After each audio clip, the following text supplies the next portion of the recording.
Because when you come close to death several times, you know it's a privilege to still be living and breathing when there's some people who are gone forever now. I remember one of the guys went through sort of training together, got promoted on the same day, went out to Iraq, and I remember going for a run with him on the morning. He was killed and blown up by an IED. People who paid the ultimate sacrifice. I don't think you ever get over that. It's the real Afghanistan. I'm here on the Horn of Africa. We're here in the high Arctic. You know, I never take anything for granted. I realise that in a moment life can change and things can be finished for anyone, you know, and tomorrow's never promised, is it, for any of us? And what I've always struggled with is the children that I saw, you know, injured, local Iraqi children that had lost limbs or lost their lives.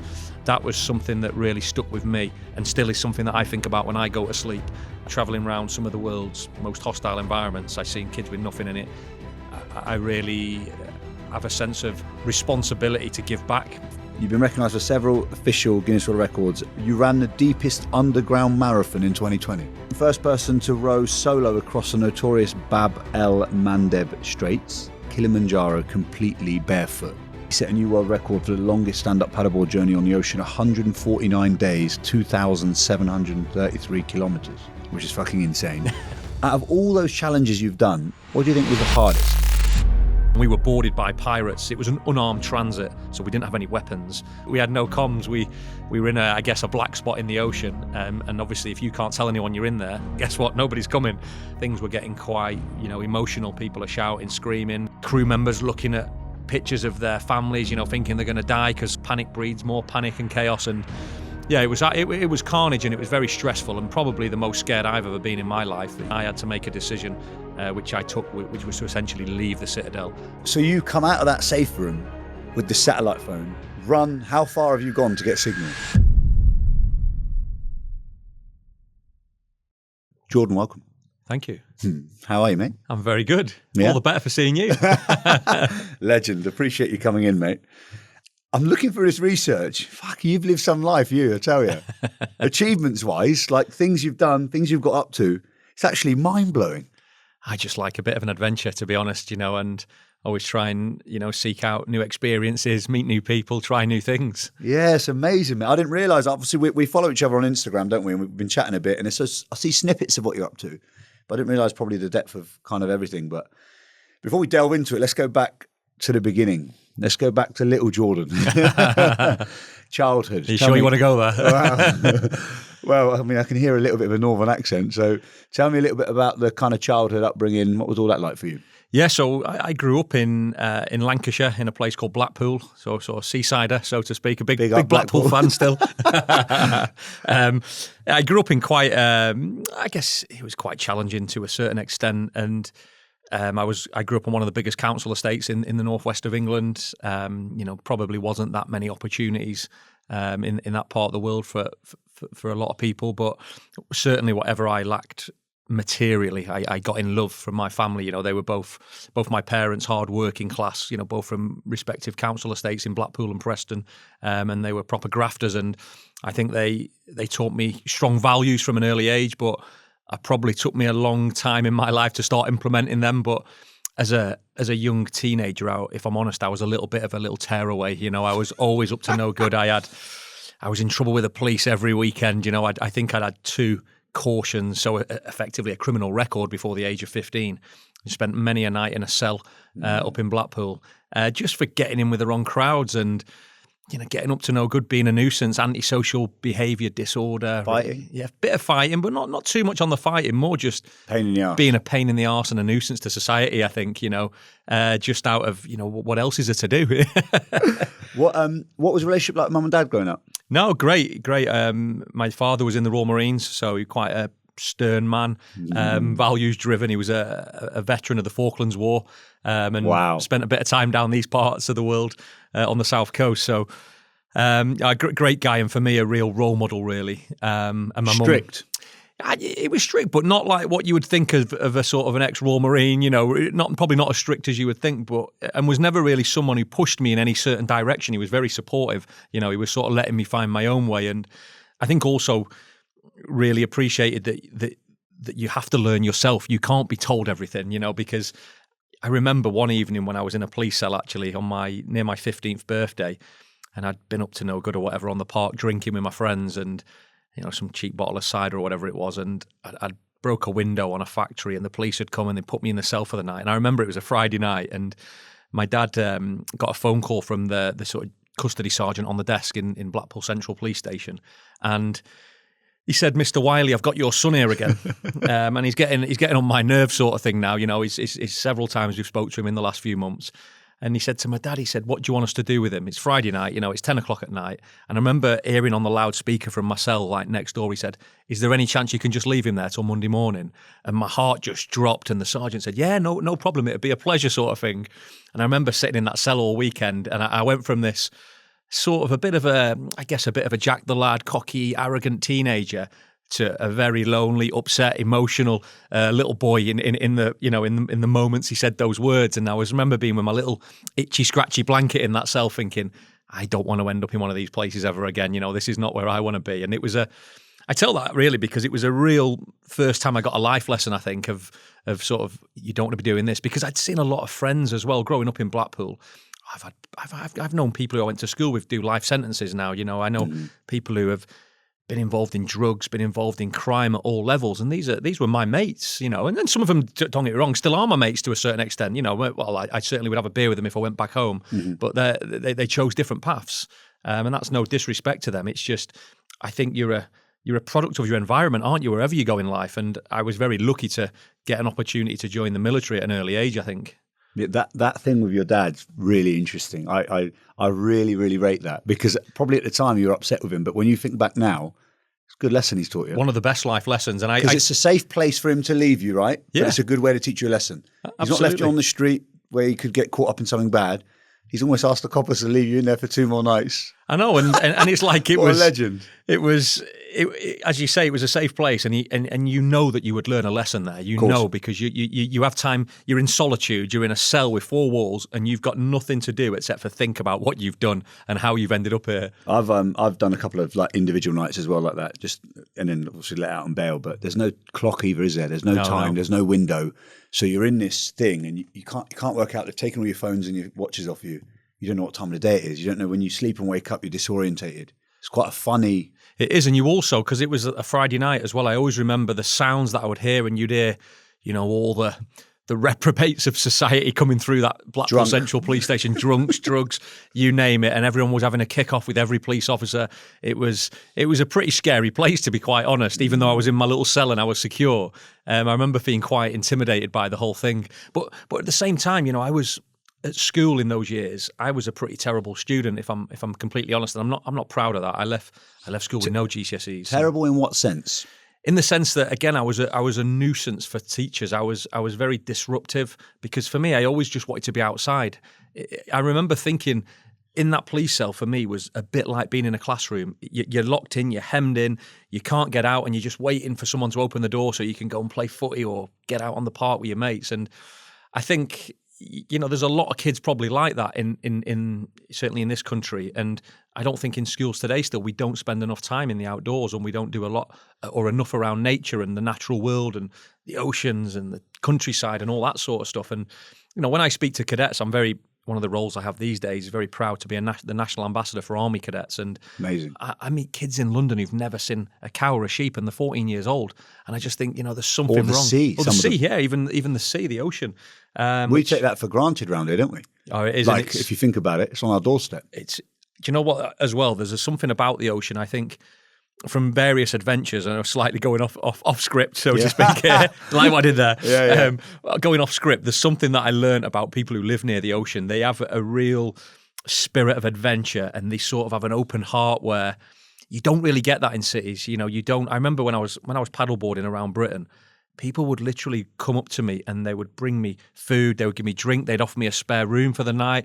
You just wouldn't find that in central London. It's unheard of. There's like a sense of community, isn't there? Definitely. One, because we're in a smaller town, especially here, but by the beach, that people tend to share similar values if they've moved down here for a reason. And in the city, it's very like hustle and bustle. Everyone's out for themselves. No one really says hello to anyone. No. You as a northerner, when you say hello to someone in London, they look at you like you've come from another planet, don't they? And you lot love to say hello to people. We do like to say hello. We're quite friendly folk up north. Very friendly, I think. I was saying to you before, I've got a lot of northern friends that live down here now, whether they're ex-military or whatever, and they just got a whole different kind of outlook on life. They're much friendlier, much more welcoming. There isn't like mine and yours. It just feels a bit more community driven. I don't know if that's all of them, or I've just had the benefit to meet the people that are like that, if you know what I mean. It's definitely not all of them. You got to meet some of my cousins and that.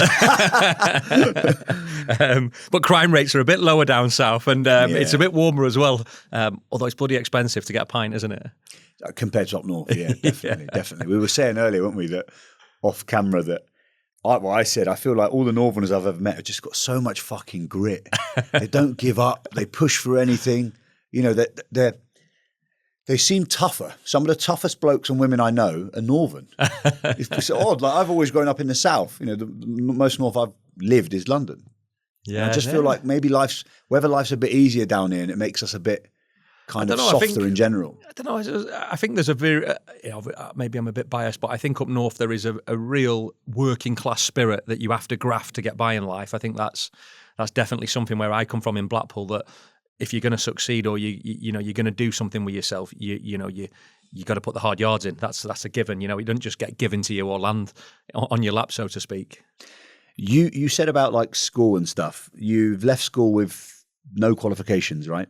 Yeah. Your dad's a military man. When you're leaving school, did you have any plans? What was next for you? Like, were you thinking was he trying to push you towards the military or anything? Or no. Do you know I was an half decent footballer as a kid, and I'd played at Preston North End at Blackpool from an early age. So in my head, I thought I'm always going to be a footballer. But then when I got to sort of 14, 15, like a lot of kids, you start discovering everything else, you know, that goes on outside of school. You know, girls and alcohol and all the rest of it. And you know, I certainly, when I look back, I just wasn't dedicated enough. I was probably, like a lot of kids, had a good level of talent, but didn't have the commitment, you know, or the drive to push it further. And yeah, I left school at 16, and you know, there was sort of a 50-50 split of my friends. The ones who were a bit like me, who hadn't done anything at school, you know, they again really struggled when they left school, and some of them still do, sadly. Yeah. The other half that did all right at school and perhaps applied themselves, they would then go on to college and uni and what have you. But for me, at 16, with no quals, I realised quite quickly that if I didn't do something, you know, I'm going to end up in quite a negative place, I think. So what I also learned quite quickly is that if you want to join the military and do a job or a trade, you need qualifications still. So for me, it was the options really were you're going to be a frontline soldier if you join the military. So in the British Army, which is where I sort of came from, there are only two roles. One is armour and one is infantry, the sort of foot soldiers or the tanks. And when I was 16 and went in that recruiting office, a 62-ton tank looked a bit sexier than walking around with your backpack on, especially when I couldn't even drive a car yet and they were giving me a tank. So that was the route I chose. Amazing. So you can drive a tank? Yeah, I can drive a tank, Still? Yeah, probably, I reckon, yeah. 6 forward, gears 2 reverse and a left stick and a right stick. 6 forward, 2 reverse. Why has it got 2 reverse? I don't really know, but we've got 2 reverse. That's mad. And obviously, we when you drive a tank, what's quite interesting is when you've got the hatch down, you're lying down, so you're looking through a periscope, and you're lying down on your back with a left stick and a right stick, you know, to move the tracks. Not sat upright. No. You know, because in a conflict environment, you would have all your hatches down, so then you would be sort of lying on your back through a periscope system, which is. It's quite strange because actually the tank driver's job is the first job. So you'd normally get, you know, the young recruit, young kid who's 16, 17, 18. He would be the driver. And the driver sits in a separate compartment of the tank. He sits in what we call the hull, where everyone else is in the turret, the bit that spins around. So he has the best seat in the house, really, because he's lying back chilled and they're all sort of cramped. The commander and the gunner and the operator, they're all really tight inside. You know, it's not very glamorous. Is it quite claustrophobic? It's very claustrophobic, especially, you know, I'm 6'3", so for me it was horrible, really, if I'm honest. I struggle with that. Yeah. Do you know the film, actually, what's the film, Fury? Yeah, Brad yeah. Pitt. I thought that was a really good representation of the camaraderie, the banter, the life of a tank crew. I thought that was a really good illustration of what it's like. It says here you've got to hold a foundation degree. Did you do all these degrees in the army then? Yeah. So I you know. So you can put your mind to it if you want. You can study because it says foundation degree, Bachelor of Arts, Master of Arts. You've done loads here. Maritime Security from Coventry University. Yeah, I think that's the same for anyone. It's like when you want to apply yourself, you know, it's anyone can do it. It's all in there somewhere, isn't it? It is. I mean, is this the fact that you can apply yourself here? Would you put that down to being a bit older or knowing what you want, or the fact that you enjoy being in the army and it was the army that were putting you through the school rather than like mandatory? You chose to go as opposed to I think having to go. That's definitely a differentiator. The fact that at school, doing English, maths, and science, where you're being forced to do it, that's very different than enrolling yourself on a university course, thinking, actually, I want to learn a bit more about this subject. Yeah. And it's like anything, you put 110% more into something that you're passionate about, don't you? But I went back to college in the army and did all my GCSEs, my A-levels, the foundation, the bachelors, the masters, and it wasn't easy or anything. I really scraped through it, if I'm honest, but I realized quite quickly that education is one of the few things that actually can really open up doors and change your life. And certainly for me, I did a lot of it in the maritime security world, and I was competing as a security consultant against guys from Poole and Hereford who had a lot more experience than me, much better qualifications. So it was like, how do I stand out in a very crowded marketplace? Well, these guys have incredible amounts of experience, but a lot of them won't have sort of gone down the academic route and understand the wider context of, risk management in a maritime context. So I found going down that route helped me sort of creep up a bit on a bit more of a level playing field, if that makes sense. Yeah, so your theory element was probably stronger. Yeah, exactly. Even though they had all the practical experience in the world and could do things that I could never dream of. I mean, it's quite unusual as well, isn't it, to go maritime from a tank, like land to sea? Absolutely, because the normal route, when you listen to them, the sea sticks to the sea and the land sticks to air. Definitely, and obviously all the Royal Marines that I crossed paths with on that journey give me so much stick. Honestly, because they speak in their own language. These guys, everything, port, starboard, get a wet, everything's hoofing. So it was. I picked some of those up from the lads locally, but they've got their own lingo. Their own lingo, and they're a tight knit bunch. So you sort of, I did feel like I had to prove myself quite often. When I was mixing it with those guys, but I'm from a cavalry unit, we're not an elite special force or anything, but I'm super proud of my unit and where I come from and who I serve with. I wouldn't have changed that for the world. But I mean, it says here that after secondary school, you joined British Army, served with the King's Royal Hussars. Hussars? Did I pronounce that right? That's good pronunciation. For over a decade. What is the King's Royal Hussars? Hussars? Hussars? Hussars? Maybe put this in the bloopers.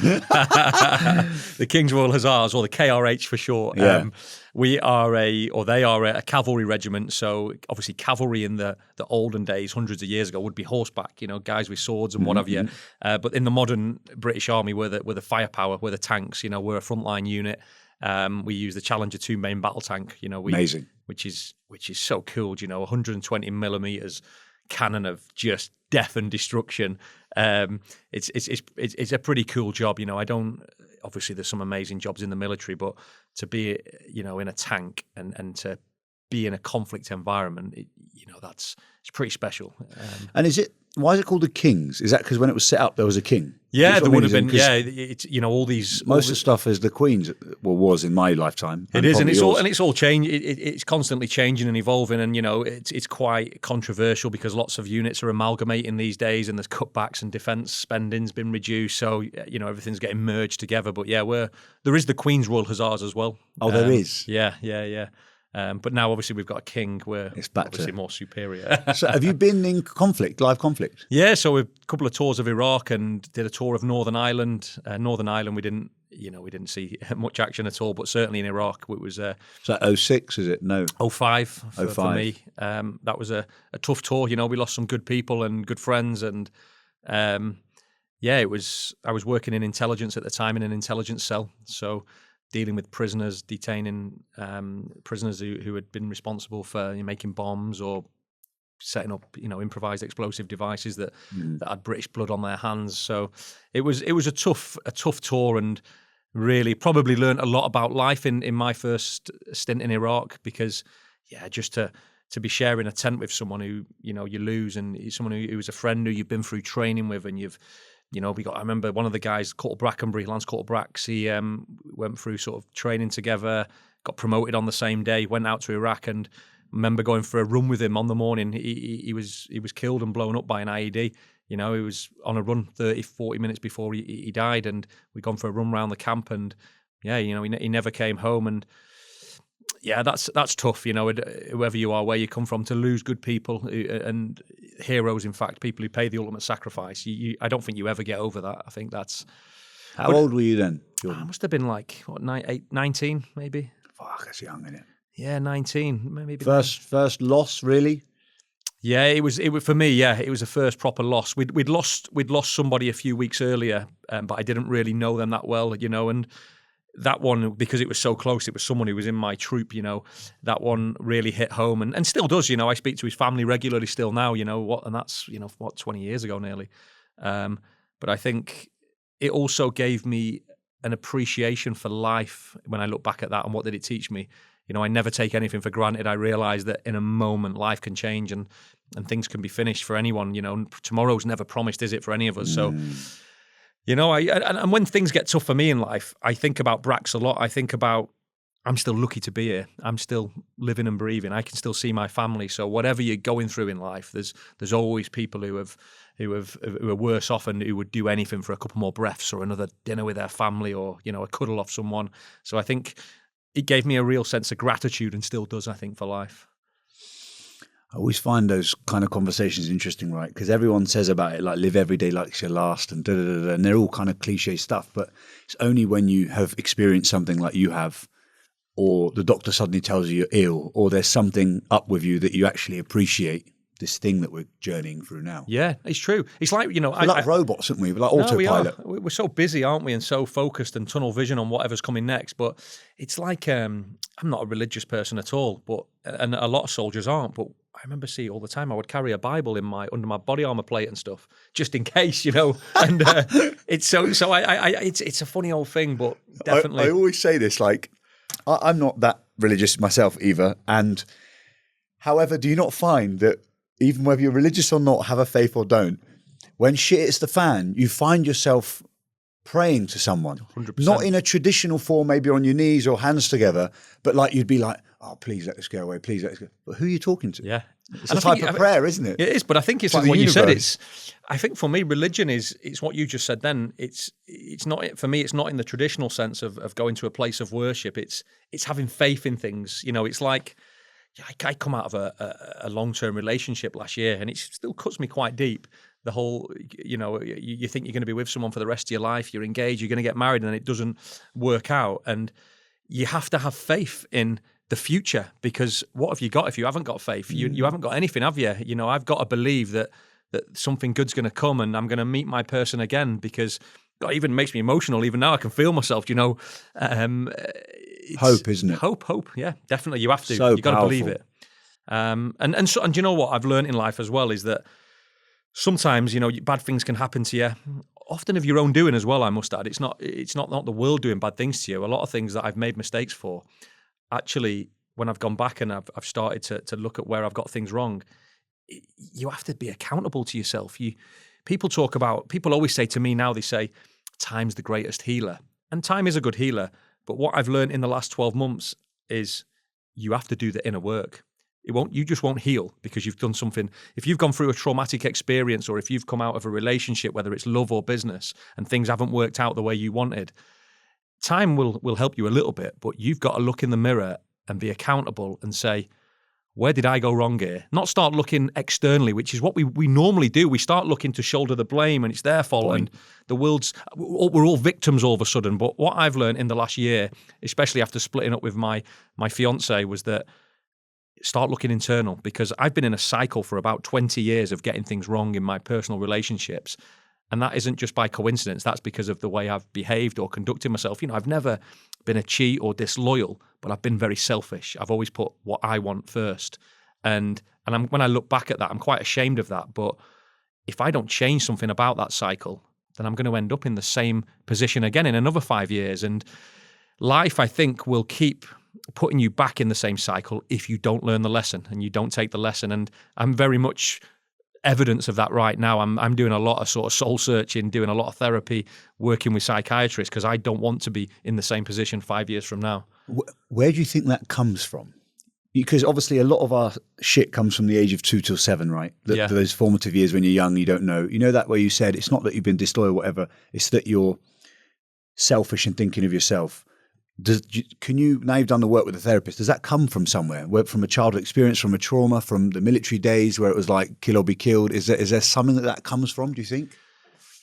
Do you know what I think? mean? Yeah, I think I've always been probably, if I'm being completely honest and looking myself in the mirror, I've probably been quite spoiled in many ways. You know, I've always got things when I've wanted them, and that's probably created a cycle of behaviour where I think I can do what I want when I want in a relationship. I got diagnosed with ADHD last year, 7 months ago. And even though that doesn't change anything and it's no excuse or anything, it's allowed me to understand things about me so much better now. I'm so much more aware. And I think for me, in anything that I've ever done, one of the reasons why I've been relatively successful, touch wood, in a lot of the things that I do in life is because I'm hyper-focused. I'm relentless in pursuit of making it successful, whatever I'm doing, against all costs, against all odds.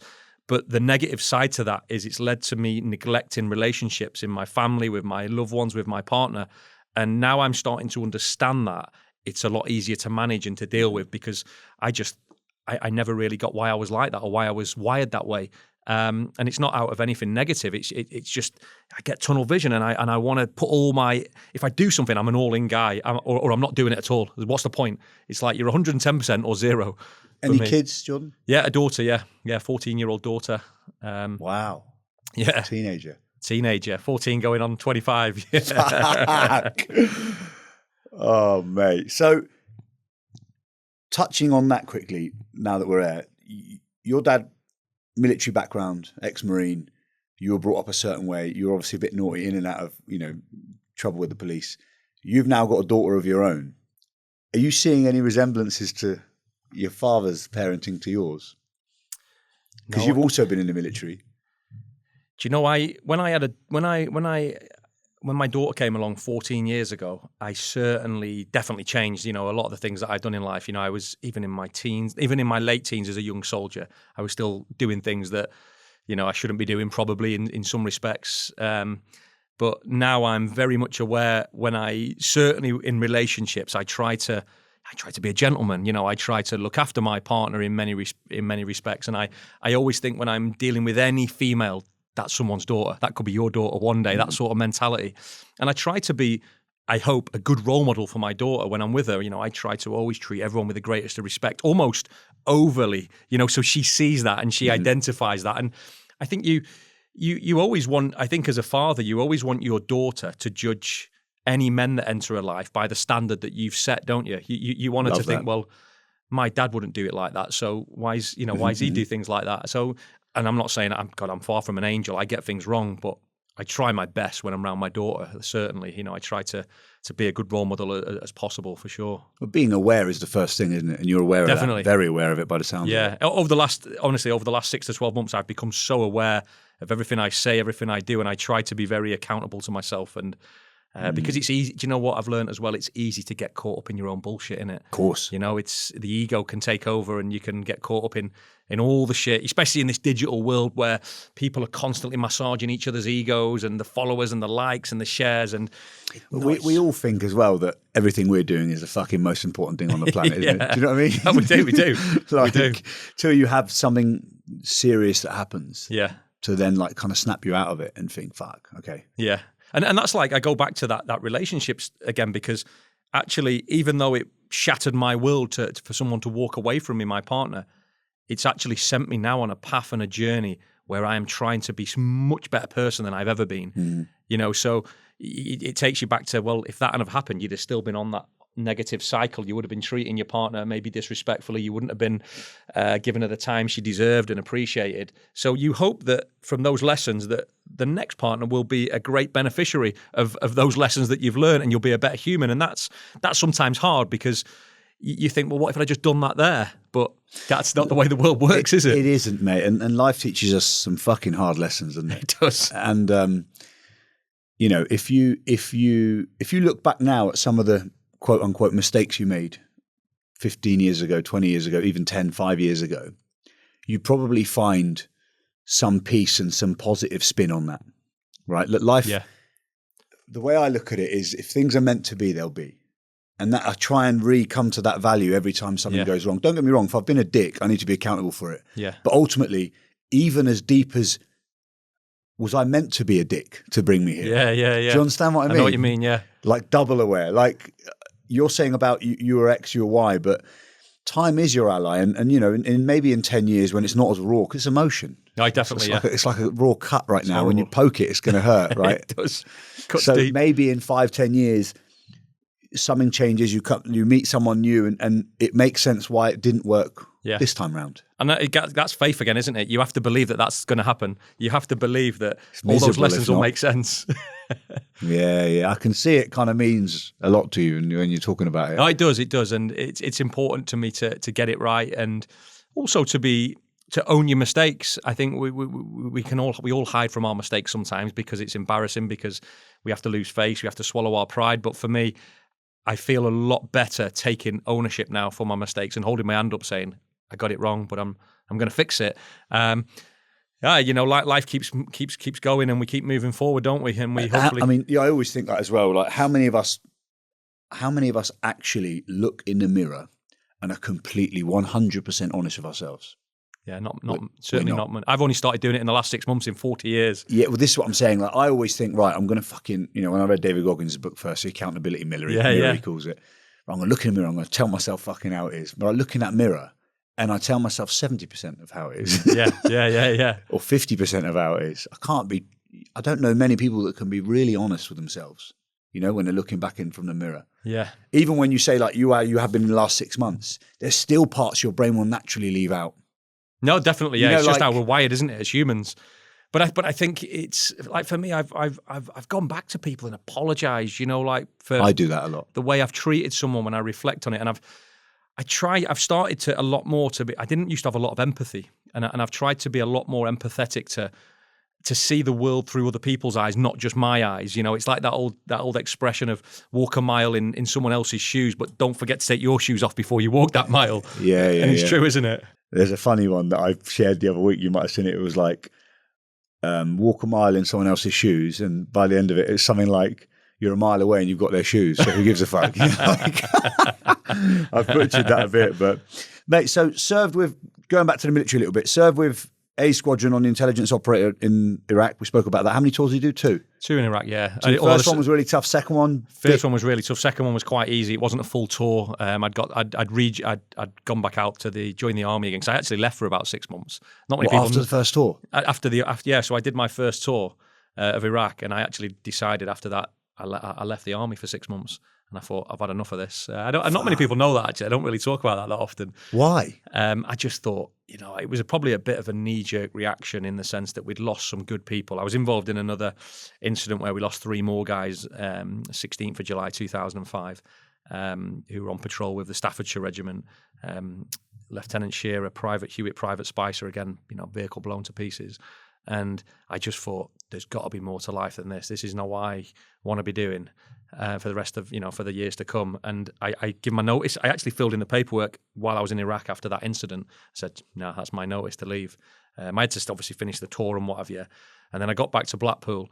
And when you're leaving the military, you get sort of put in, you know, the rubbish jobs, you know, like guarding the gate, or because you're no good to the military.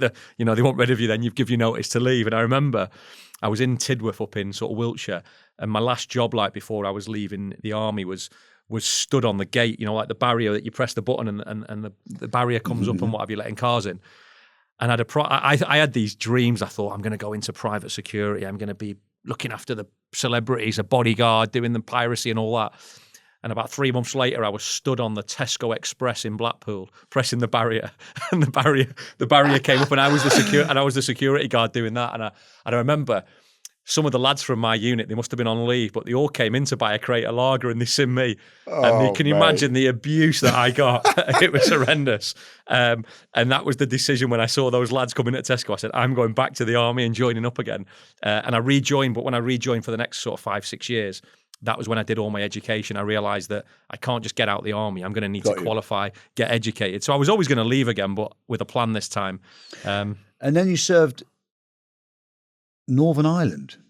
Yeah, I served in Northern Ireland. My first tour actually before Iraq, but I was straight from training. I went straight to Northern Ireland. Any conflicts there that period? No, not. You know, there's obviously a lot of history in Northern Ireland conflict, but certainly not when I was there. I would be lying if I said a bit more peaceful. A lot more peaceful. I think probably getting my trousers caught on a farmer's fence was about as much action as I got in Northern Ireland.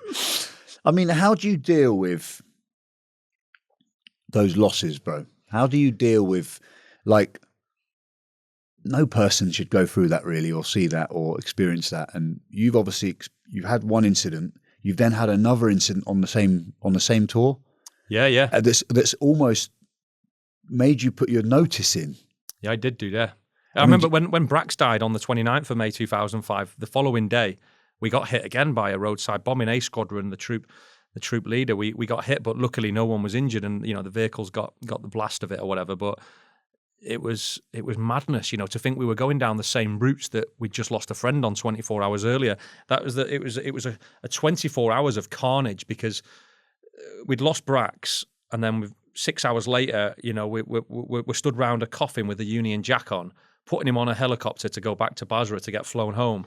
And then within 12 hours, we were back patrolling the same routes that we'd just lost him on, getting hit again by another improvised explosive device. And you don't really have time to grieve in a conflict, because you've got a job to do. And if you start thinking about what's happened, you're taking your eye off the ball. You're not, you're losing sort of mission focus and that sort of thing. And so that you don't grieve.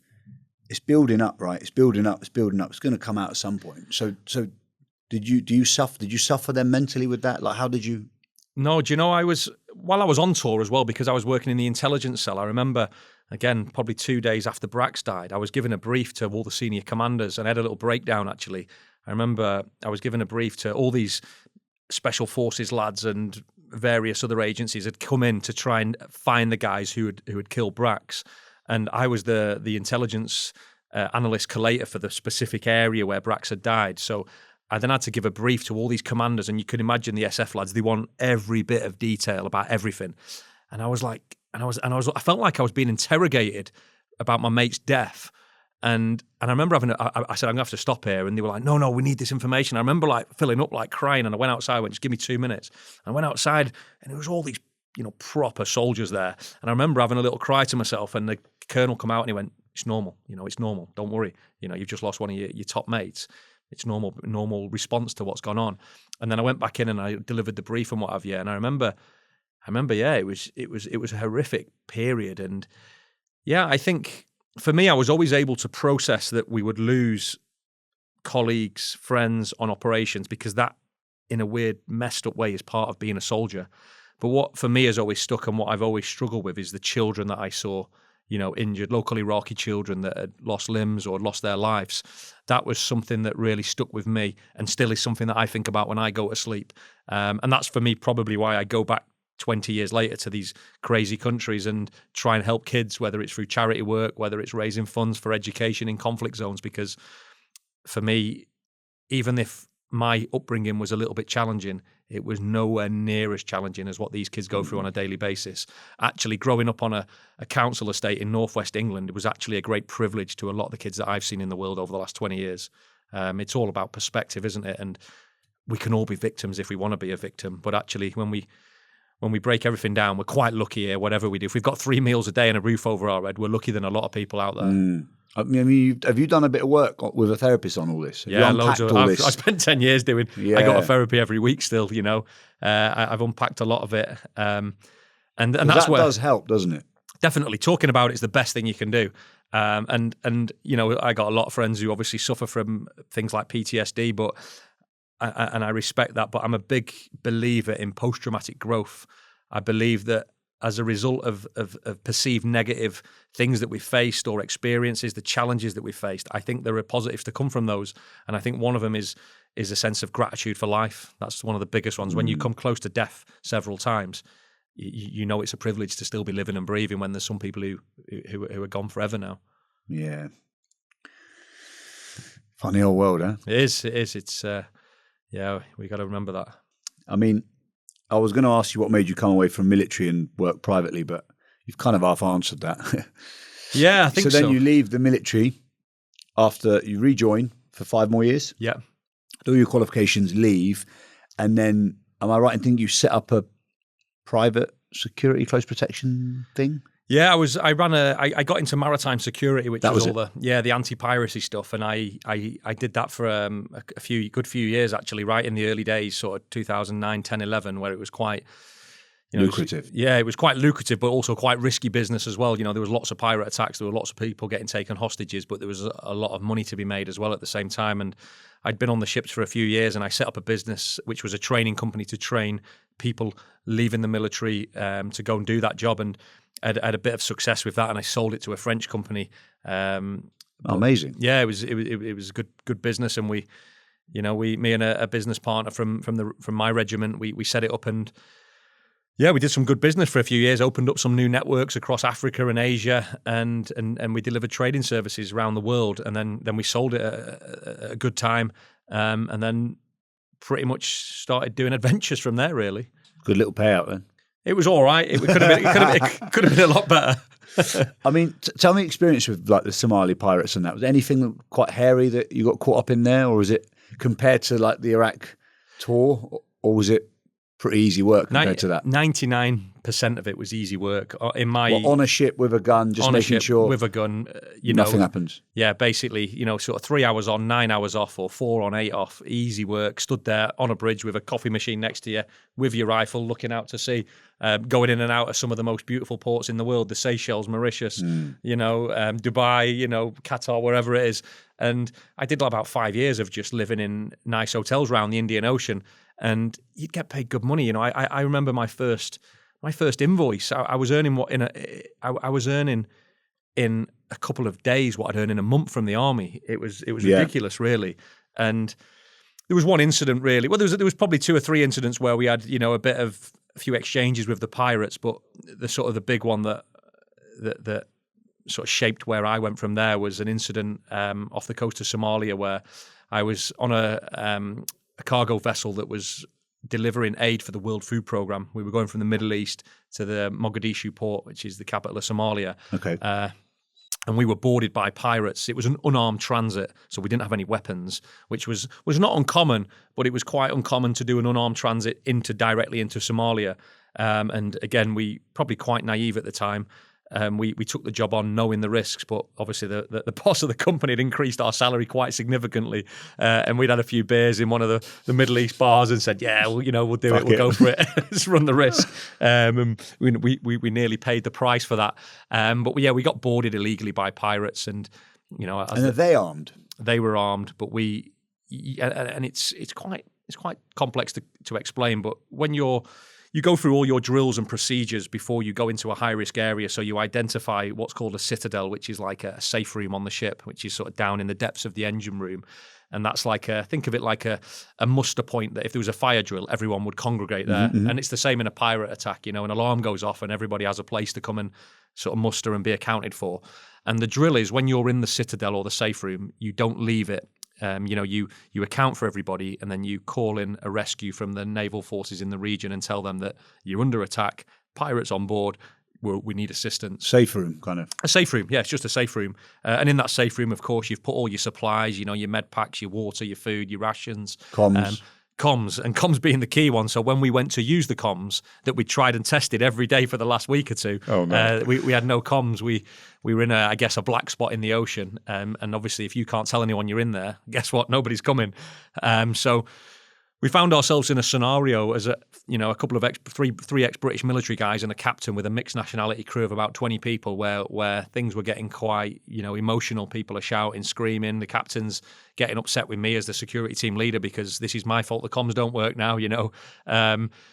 Crew members looking at pictures of their families, thinking they're going to die because some of them have seen the pirates, and he's telling everyone else, and panic breeds more panic and chaos. And yeah, it was carnage, and it was very stressful, and probably the most scared I've ever been in my life, even having served in conflict zones, because it was that unknown. We didn't know what was going to happen. And as I say, you're not supposed to leave the citadel, and I had to make a decision, which I took, which was to essentially leave the citadel, which people weren't happy with, including the captain and including one of my own team members as well, because that went against all the protocol. And the reason it went against all the protocol was that if obviously the pirates got their hands on me, I'm a hostage, and then we have a hostage situation, then nobody's coming on the ship to try and rescue everyone. And, as we know from the movies, people often die in hostage situations. So the Navy had to be 100% sure that you were in the safe in the citadel, and anyone else on board that ship was, an opposition force. Got you, that makes sense. So they know they could come in and clear the vessel, and anyone who they encountered were the bad guys. I made the decision to leave the Citadel, to take the satellite phone and get a signal and call in a rescue. And luckily for me, that risk paid off. Not because I'm not any hero or anything like that, but I wanted to go home and see my daughter. And you're also conscious that when the pirates are on board, you're on borrowed time then, because obviously the longer they're on there, the more chance of them actually getting to you and finding you. Could they get in that Citadel? It'd have been very difficult for them without the right tools. There was a lot of steel doors that they would have had to get through to find us and get to us. But and I presume their weapons are not that advanced. No, most of them are using rusty old AK-47s and whatever, an RPG, and very poorly trained on it. Poor equipment, poor ammunition. When you was an armed security team, you always had the upper hand, and typically in the high risk area, you would fire a warning shot in the sky, and that would be enough to deter a pirate. Every day of the week. And they would always look for vulnerable targets like us, where there was no armed security, no defensive resources, so sort of no razor wire, no fire hoses. It's like a burglar robbing your house. You're looking for an open window, aren't you? Yeah. And it's no different for a pirate. So you come out of that safe room with the satellite phone, run. How far have you gone to get signal? We're in the top. Yeah. We're in the engine room, and within the engine room you can access various other rooms, and in the engine room you can access the funnel, which the sort of big chimney on the ship, and inside that you have ladders and you have doors. So I was inside the funnel when we called in. For nice assistance. and hidden then. Oh, I was outside. Not like on the deck. No, they weren't going to see me or anything. But the challenge is when you go out of that Citadel, you don't know what you're going to encounter. It depends how much progress that the pirates have made. And then you've come back down to the Citadel, I presume. Lock yourself in and wait for this rescue to turn up. Come back down to the Citadel. How long's that? That rescue. Yeah, it's still quite a while. A few hours like. Oh shit! Yeah, because you got to think, like, these helicopters are on Navy ships and they're scattered all over the ocean. These things, they're not just like ready on standby, ready to respond. But it was quite interesting because we had with the captain and my 2IC, my second in command, who was an ex-military lad. We agreed a password. So we had a password system which most security teams would use, where you would only let us back in the safe room if I give you the password, because I could have a gun to my head. I was under distress or whatever, under duress. Sorry. And it all, and the Citadel process worked really well. But I learned in that scenario that there are times where you do need to break the rules in life. You've got to use your experience, your knowledge, and when we look at lots of other examples which I've sort of researched over the years, whether it's people like Steve Jobs or Bill Gates or whatever, all these pioneers have all been rule breakers at some point to get to where they are. Disruptive in their market. Absolutely. And there are times and places for it. And if you've got the knowledge and the experience, you can get away with it. How does it work in terms of, and I'm curious, because I was on the RNLI for 5 years. Yeah. Locally in Swanage. And we'd obviously, our main objective was saving lives. So if we went out to a posh sunseeker that had come aground or something, our only objective really, and obligation, was to save the people on board. And if we wanted to, we would tow their boat back, but we didn't actually have to. We could leave it to get smashed up. Yeah. Now, we always tried to, and we normally did, but what I'm asking to you is, how does it work? Because you're a private security on a private vessel, and you've taken the risk of not being armed and not having the correct safety measures, but then you're expecting the Navy to come and save you. How does that all work, that dynamic? Is there a point where they go, sorry, we can't, we're actually busy doing Navy stuff? Do you see what I mean? Or is it? No, it's a good question, actually. I'm just curious from a jurisdiction kind of. I think, safety of lives at sea, that's a sort of an international law in its own right, to try and protect and save life. And also there's the element of sort of fighting terrorism and crime and piracy on the international high seas. But yeah, you're right in what you're saying. You take a big risk as a privateer when you take on any of these jobs. And we've seen it for years in places like Iraq and Afghanistan, where private contractors have tragically, it's not even news in the papers. The amount of more contractors have been killed on operations than the military personnel, and you would never hear out of any of this because then they're doing it for commercial gain, arguably, and maybe taking slightly more risks because less red tape, right? Because they're kind of not governed by. When I got on the vessels in 2009-10, the maritime security industry was heavily unregulated. There was a lot of cowboys in that market, and I say that about many British companies as well. I came across companies, I worked for companies that told me, don't bring the weapons to shore, just dump them in the ocean. I've got many times I was told to do that. I was told to dump AK-47s overboard. I got on ships in places like Sri Lanka and Egypt where I had no ammunition and I had a gun. I wasn't given the tools to do the job. There was no ammunition left in the armory, but they give me an AK with no ammunition. I can give them 100 examples of malpractice, of cowboys on the high seas in that era. And when I wrote a book about it, and a lot of people didn't like it, a lot of people, because I told the truth as I saw it, and people weren't happy with that. And I guess for many, though, it was like any new emerging market. Where there's crisis, there's great opportunities. And now you've got some amazing companies, certainly based down in places like Poole, that have helped regulate the market. And so it's more regulated now. Massively, yeah. Very heavily regulated now. Very little malpractice. You wouldn't get away with it now. But certainly 2009-10, there was a lot of cowboys, a lot of ex-military guys making a lot of money from moving weapons around the world illegally. For sure, definitely. Well, I mean, all these Hollywood films we watch, right? There's no smoke without fire. So a lot of these, it's true though, isn't it? A lot of these storylines, yeah, they're dramatized, but there's got to be an element of truth behind them. Someone doesn't just wake 100%. Up and go, I know what, we'll make a film about this. Well, people don't like the truth though. I can remember in Somalia in that period, I met an ex-American military guy who was flying into Somalia to train pirates on how to board ships. So there's a market out there for everybody's services. This is an ex-Navy SEAL who was training people. He's got a skill set that is a niche skill set that people are prepared to pay a premium for. Crazy, isn't it? It's a crazy world. Hi, guys. While I've got you, I wanted to announce an exciting new sponsor for the show. For those that know me or listen regularly, you'll know that I'm a big combat sports fan, and some of my favourite kit to use when training is by a brand called Venom. Fellow combat sports fans will know Venom as the UFC's official outfitting apparel partner. They have clothing and equipment for MMA, boxing, Muay Thai, and BJJ. However, what I'm most excited about is their new lifestyle range, some of which I'll be rocking on the show. It's a privilege to partner with a global brand such as Venom. Will it make me a better athlete? Probably not, but at least I'll look good doing it. I mean, so your first book was titled Citadel? Yeah. Did that have a part of that pirate story in it? Yeah, all about that story. Incident, yeah. And then you've obviously, since we've got two here with us as well, you've written one, Running for My Life, and another one, The Power of the Paddle. Now, as someone that was, in your words, shit at school, I mean, writing is really difficult. Do you know what? Writing has been one of the best therapies for me. I used to, for many years, find it quite difficult to talk openly. I talk a lot in these, actually, about mental health and mental well-being, and be quite authentic and raw. And what I do, I cheat a little bit because I take voice notes of everywhere I go. So if I'm on an expedition, for example, Power of the Paddle, I'm paddleboarding around the UK, every day I would speak into my phone a couple of minutes at the end of every day. What did I see? What did I learn? How did I feel? And then I get all that transcribed, and you've pretty much got a book. At the end of it all, and then you just go through with an editor.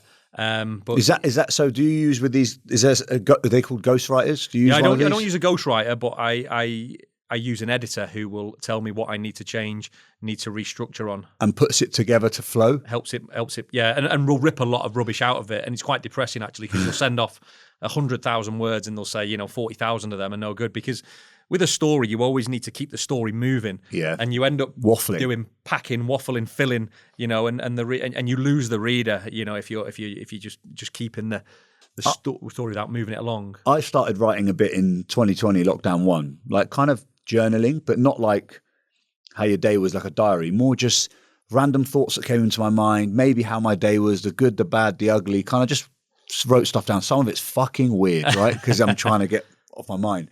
And I always think, like, in the future, I think of Green Lights, Matthew McConaughey's book. Yeah, great book. He just wrote loads of scrap stuff, didn't he? And then went and sat in a cabin for fucking a week and put it. I always think one day I could put all this together, but that's the part I think would be most challenging. As you said, you've got all these small stories. How do you put them together? And I guess the editor would help with that, or maybe a ghostwriter. Absolutely, the editor, or a ghostwriter. But I believe they'd be very expensive these days, unless obviously you've got a publisher. $25,000 if you get a proper, unless you've got the profile where someone's going to pay it for you, the publisher, because they know they're going to make more than that on the book sales. But you don't, unless you're a number 1 million copy seller. There's not a lot of money to be made from writing books, but I find it a very therapeutic, cathartic experience. But somebody said to me years ago, it's the best business card you can carry. And I often do send a book out before I meet someone. Good idea. It works quite if they've nicely. got a spare 3 months to read it. Yeah, exactly. Yeah. I mean, so you self-publish these? No, these are published by mainstream publishers. I've got another one that I've wrote that I've not released yet. I'm pitching to publishers at the moment, but it's more designed for teenagers. It's called Future Proof is the working title, and it's about the lessons that I've learned, from growing up, and it's all about values really, and the importance of values in life. I noticed the books kind of follow your life pattern, don't they? Oh yeah, it's just my life but it's quite raw though as well. It's not, I acknowledge and own all my mistakes in them, and some of them are quite dark places that I go to. So certainly, people who have read them tell me it's helped them with their mental well-being. It's to tell people they're not alone. We've all had tough days. Yeah, mate. Let's move on to your adventuring side of stuff. This is quite exciting for me, all this. I was looking through this morning, all the Guinness World Record things you've tried to break or broken. I was thinking, fucking, he's got up to load, this guy. After this would be a podcast in itself. You wrote about running like the world's most dangerous marathons in the world's most dangerous countries. Like, what's motivated you with that challenge? Like, what's wrong with just running the marathon in London or down here on the south? Well, as you know, it's very difficult to get sponsorship for these crazy adventures and expeditions. So you often have to do things a little bit different or a bit wackier, because normally that will gain a lot of public interest. If I say I'm going to run in the Bournemouth Marathon, nobody really cares. Yeah. Unfortunately, even though it's still a marathon, it's still the same thing I'm doing, but not in a war zone. It's still as tough in terms of physicality. But then you say, you're going to run the Marathon of Afghanistan. People's ears have pricked up now, and it's like, well, that's quite interesting. And then, I make a website, put a nice logo with an AK-47 on and a picture of the Taliban or whatever, and people have started getting interested. And when you're trying to raise money, because for me, it's always been about purpose. If I could run the Bournemouth Marathon and raise £100,000, I would happily do that. But I'm not going to do that. People aren't going to sponsor me for that. So it's about being creative. I'm not a fast runner. I'm certainly, I'm a plodder really. People always say, when you say you're going to run a marathon, they always say, what time are you going to go for? And I always say, the time of my life. I'm not looking to break any world records. I just go in for a run. And you don't go to places like Antarctica or Afghanistan to run a personal best. You go for an adventure. Of course, yeah. I've just managed to get a last minute charity space in the London Marathon. Brilliant. And same as you, first thing everyone asks, what time are you going for? Yeah. Well, I'm not a quick runner. I just enjoy running. Just go and enjoy it. Yeah, so it's mission completion for me. That's it. Get to the finish line. That's always my mission. Just get across the finish line. Take the experience in. But do you find also with these challenges, because we'll go through these in a minute, but obviously they're pretty fucking extreme, some of the stuff you've done here. Do you find that when you've done one thing, so let's say you have run a marathon, it's very difficult then to excite people when you run your second marathon, isn't it? Yeah, because I run a lot, but I don't necessarily run. I run 5K 3 times a week, and I have been doing since 2020. And every now and then we chuck a bit of a cooler, longer or something in. So when I've said I'm running the London Marathon, a lot of people probably don't feel that's extreme enough. Yeah. Even though I'm not an extreme athlete. I've never done anything extreme. I'm the same. Do you know what I mean? So I'm like trying to I need to raise £2,000 to run it basically because it's a charity sport. And if I don't, I've got to top it up, which is a bummer. But anyway, so I'm like sharing our marathon. And some of the people inboxing me, they're like, oh, well, you run all the time. That'd be easy. I'm like, fucking easy. Nothing easy about it. No, exactly. That's what it's like. That's what you're fighting with, So you've always got... This is then your ego a bit, isn't it? Like, right, I need to do something harder. I need to do something tougher. And people expect it. Why should I sponsor you to go and do that when actually you've already done that, and that was a lot harder than what you're trying to do now. So you've always got to try and push the boundaries a little bit more. But as I say, I'm not the fittest, the fastest, or the best at anything I do. But what I have learned is you can be very creative, and when you think outside the box and do things differently, that can be as equally as captivating for an audience as being the best at something. And I think the first time I learned that was the Kilimanjaro, the Barefoot Warrior Challenge. A couple of my friends from the military, one of their family members had tragically been affected by cancer. Mm-hmm. And my friend says to me, we're going to climb Kilimanjaro, we're going to raise some money for a cancer charity. And he said, do you want to come with us and do it? And I said, oh, that's a great idea, but why don't we do it a bit differently? I said, what do you mean? And he says... that was your idea, Yeah, yes. I said, well, let's climb it with no shoes on, like some of the locals I've seen down there doing it. Socks? No socks, barefoot, completely barefoot. Fucking hell. And he says, that's the most ridiculous idea I've ever heard. And I said, well, but to be fair to him, they were like, but we'll go at your pace if you want to do it like that. And all I did was the same route, the same pace as them. The only thing different about me was I had no shoes on. And I raised 70 grand and they raised about 800 quid or whatever it was. And we did the same thing except for no shoes on. So it was like people found that more interesting and more captivating, even though it wasn't really harder. After a couple of days, your feet are toughened up. It's like wearing a sole on your feet anyway. When you've the human body's amazing. Well, I don't know about that. but that's and that's where I thought, like with the running dangerously, when you break it down, it's just 3 runs in 3 countries. But then when it's marketing, isn't it, to a certain extent? It's being able to sell a product. It's like having the best product in the world, but you can't sell it, isn't it? And that's all you're doing with these expeditions and adventures. You've got to make them sexy enough that people want to support and sponsor them. I mean, if I look at this list, let's run through this list and then we'll talk about each one. I've got a list here of, you've been recognised for several official Guinness World Records and world's first. 2014 is what you just talked about, Kilimanjaro completely barefoot, which is fucking insane. I was meant to do it last year, got injured. I'm hopefully going to do it this September. Not barefoot. With all the Get your gear. shoes off. I wear all Get the your fucking shoes gear. off. 2019, first person to row solo across the notorious Bab el Mandeb Straits. Let's talk about that for a second. What is that? Where is that? So that is that's the gateway to the Gulf of Aden. So that's where all this terrorism is taking place off the coast of Yemen now. Okay. It's where a lot of pirates attacks would have taken place over the years. It's not a super difficult row in terms of distance or duration by any means. It's a very narrow passage, but obviously it's renowned for danger and criminality. So you went solo across there. No help at all. No help at all. I had a support boat to get my boat to the start line and a vehicle, and then they were there when I got back. And I went across, and it was great adventure, great expedition. Probably sounds more exciting than it actually was. Okay, no danger there really. Not really, nothing too exciting. And then it says that you ran the deepest underground marathon in 2020. Yeah, so that was. What does that mean? Yeah, it was an amazing project. So actually, it was for a charity called Young Minds. Okay, a mental health charity. I've heard of them. Yeah. So it was a double Guinness World Record actually for the Army Cadets. And the Army Cadets, what they wanted to do, we wanted to raise the profile of the Army Cadets and also champion young people's mental health. Mm-hmm. So we came up with this idea of a project, and the title was What Happens Beneath the Surface. And the idea was we were going to run the world's deepest underground marathon. And while we were doing that, the whole Army Cadet Force were going to have a training session on mental health. And it would be the biggest training session on mental health that's ever been done in the world.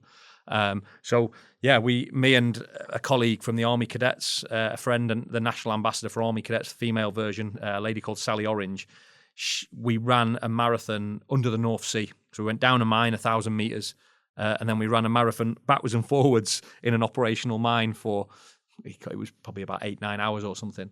And it was a new Guinness World Record. So before that, the record was 550 meters, and we went over 1,000 meters deep. Over a kilometre underground. Yeah. And how long was this mine? I'm trying to work out how many times you have to fucking run backwards and forwards. I think we had to go backwards and forwards about 30, 40 times. It was quite painful. It was quite depressing in many respects, and we had to have the head torches on and all the gear. It's dark. Yeah, it's dark. It was a piece of proper mine. They'd shut a stretch of the mine down for us for the day. It was a functioning mine. It's a functioning mine. It was don't ask me what polyhalite is, but I think it's something to do with cattle fields and manure and all that sort of stuff. But it was a polyhalite mine, and yeah, it was great fun actually. The Guinness World Records adjudicator who was there on the day, he actually, bless him, he started coming down the mine shaft in the lift. Yeah, and like a lot of people, started getting claustrophobic. You're under the sea. If anything goes wrong, you're done. And he said he couldn't do it, so we had to go back up, and then we had to film. They had to get special cameras and permissions to film down the mine because it was insane. That is mad, mate. Yeah, it's good though. Great project. But for me, it was the toughest marathon I'd ever done because I took one day off my paddleboard, so I've been paddleboarding for 5 months. And the Army Cadet Commander was like, "You need to fly across." I was in Dublin at the time. I'd paddling up the coast of Ireland. Been paddling about 3.5 months out of the 5. So I'd not done any training. I would literally stood still on a paddleboard for 3.5 months, just paddle stroking. So the pain of cramp and that was the worst I'd ever felt. So real mental challenging. It was I think most of these things are a mental challenge. I'm not super fit. Of course, you've got to have a little bit of decent fitness, but it's all in the mind. I think it's all in the mind, and certainly most of it. No, I agree. Yeah. Next one up is world first attempt around Great Britain on a stand-up paddleboard, which is probably what you were just talking about there. And it says here, although unsuccessful, he set a new world record for the longest stand-up paddleboard journey on the ocean, 149 days, 2,733 kilometres. Yeah. In one go. Yeah. Without getting off the board. No, I had to get on the beaches for a sleep and what have you. I was going to say, fuck, I didn't know if it was one of them big boards that some people sleep on. No. You know that they're doing now, some of the lads. No, 149 days of paddling, started in Essex, went down the south coast to Land's End, up to North Devon, across to Wales, across the Irish Sea, up the Irish coast, Northern Ireland, into Scotland, around Cape Wrath. Yeah, 5 months of paddling. And why didn't you complete it? So the Scottish First Minister at the time, Nicola Sturgeon, her office, they announced a level 5 lockdown in Scotland where there's no movement allowed whatsoever. So we got sent packing. The marinas and the harbours, the ports, they wouldn't let us in. You know, they said that's the end of the game. Was that during COVID? In COVID, yeah. Yeah, it was Christmas. Oh, right, okay. Nothing to do with the nuclear submarines or anything in that. No, but we went. Do you know what? It was quite funny actually. Funny you mentioned that, because off the west coast of Scotland somewhere there was like a torpedo training range, and I remember I used to carry a VHF radio on my chest, like to speak to ships if I was passing them. Yeah. And I remember I'd been paddling about 10, 11 hours or something, and I was pulling into the side, like into some rocks for a little break, and my radio came in and someone just said, "You can't stop there, sir." And I'm looking around, I can't see anyone. And I was like, "I'm the paddleboarder, are you talking to me?" And she goes, "Yeah, this is HMS so-and-so. You can't see us, but we can see you. You're in the middle of a torpedo training range, so we don't advise that you stop there for your break." He says, "You need to move up another 10 kilometres to like the marker point." And it was just some random stretch of water off the coast of Scotland, and someone was speaking to me. I couldn't even see who was speaking to me. I was like, "Yeah, well, I'll take that for serious and keep moving." Fuck, so it was underneath you somewhere. Yeah, it was underneath me somewhere. I don't think they were like live at that moment, but it was like a prohibited area for all traffic, I think. I don't know loads about that kind of submarine nuclear project. The only reason I know anything about it mentioned is there's a series on Netflix that's just come out. Okay. With a police detective, a woman, that has to go to Glasgow, go into one of these submarines because there's been a death, and investigate it. Right. And in that, you learn quite a lot in that series about where they are, where they're based, and the politics about people trying to stop them, and No, it's interesting. I didn't even know it existed. I didn't, until that Netflix series about 3 months ago. Brilliant. Yeah, it's mad. Next one in 2021, Jordan completed the Antarctica Extreme Ice Marathon, part of his attempt to successfully run marathons in 10 coldest places on the planet. What was that like? Amazing. I think to go to, the seventh continent, the white continent, is a privilege. A bit. The one the flat earthers love. Yeah, with the ice wall. Yeah, exactly. Did you see the ice wall? I didn't see the ice wall. No, I didn't see the ice wall. It wasn't like the Truman Show or anything. Like that. It was. And when you're running in those conditions, are you putting something different on your feet, right? Yeah, putting like a chain, like goes around your okay, boot, so not like a. Not like a big Yeti ignore my ignorance. Yeah, like a tennis racket looking thing. Okay. No, not at all. And you wrapped up real warm? Because you get warm running and walking anyway. Yeah, but it wasn't as cold actually as so that project was actually part of to run 10 marathons in the 10 coldest places on the planet, and that one was probably only in the middle in terms of how cold it was. Really? I think it was only about a minus 15, 20 or something. It wasn't like what was the coldest then? I just presume that would be the coldest. No, in the Yukon in northern Canada. So Montaigne run a Yukon Arctic race up there, and when we were there, it was minus 63 with the wind chill. It was just insane. Like minus 63. Like when you throw a bottle of water and it's like frozen before it's coming down. It's like insane levels of How cold. do you deal with? Like I go to this cryo labs here locally. Yeah, I know those guys. Yeah, I did a marathon in his cryo labs in Poole. Yeah, I did a marathon in lockdown with them on a treadmill in his cryo lab.